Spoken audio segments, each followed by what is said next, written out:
ఎప్పుడు ఈ యొక్క స్టీల్ ప్లాంట్కి ఇబ్బంది వచ్చినా ఆదుకునింది ఎన్డీఏ ప్రభుత్వం.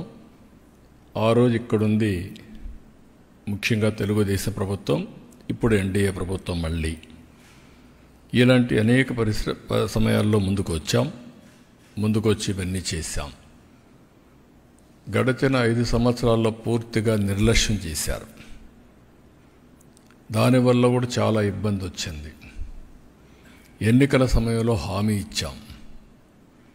అదే సమయంలో ఈ స్టీల్ ప్లాంట్ని కాపాడుతామని చాలా స్పష్టంగా చెప్పి, నేను ముఖ్యమంత్రి అయిన వెంటనే దీని మీద శ్రద్ధ పెట్టాం. అనేక మీటింగ్లు పెట్టాం. ఆ రోజు మీటింగ్లో ఎంపీగా ఉండే భరత్ గారు కూడా అక్కడికి రావడం, అక్కడ ఆయన కూడా రిప్రజెంట్ చేయడం. అదే మరిగా మేము ఒక మీటింగ్ కాదు, సిరీస్